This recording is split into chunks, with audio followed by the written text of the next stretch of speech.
और दिल्ली में हरियाणा कांग्रेस विधायक दल की एक बड़ी बैठक हुई।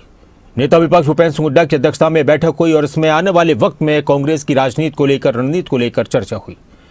हरियाणा कांग्रेस के 30 विधायक इस बैठक में मौजूद रहे।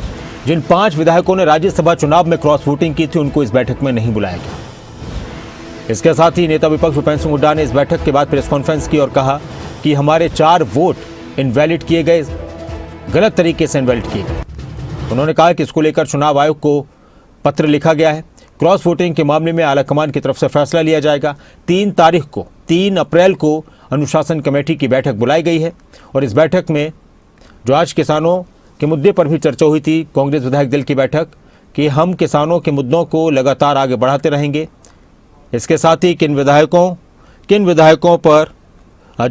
के वोट रद्द हुए उस पर भी इस बैठक में चर्चा की गई। क्या कुछ कहना था नेता विपक्ष भूपेंद्र सिंह हुड्डा का प्रेस कॉन्फ्रेंस में, वो भी आपको सुनाते हैं।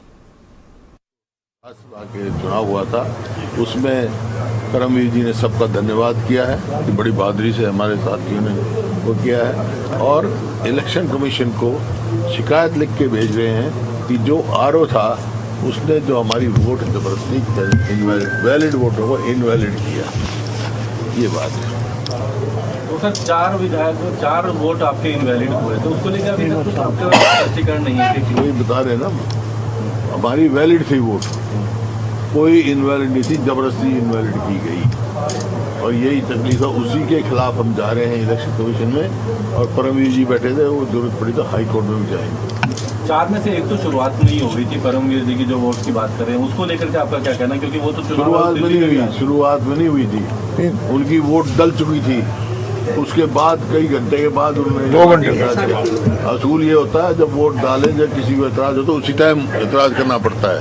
उस टाइम कोई एतराज नहीं किया, आफ्टर थॉट लेके उन्होंने किया और उसने आरओ ने कैंसिल कर दी, वो इनवैलिड कर दी।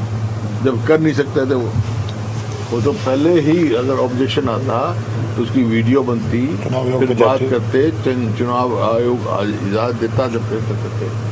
5 बागियों को लेकर किस तरह की चर्चा हुई है, वो नजर नहीं आया इस बैठक में। जो 5 बागी थे वो तो लेख प्रधान जी बैठे हैं, हमने सामने यही था, कोई उनके ऊपर एक्शन होगा, पार्टी देगी कार्रवाई, इनके ऊपर करेगी।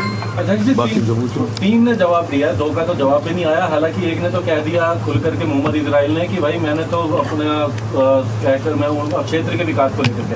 अब 3 का जवाब आया, 2 का नहीं आया। किस तरीके से आप आगे देखते हैं आप? देखिए, ये मामला क्रॉस वोटिंग का हमारी जो अनुशासन समिति है उसके पास में है और संभवतः शायद 3 तारीख को मीटिंग बुलाई गई है। उसमें अपना वो सारा पक्ष देख के, सुन के फिर आगे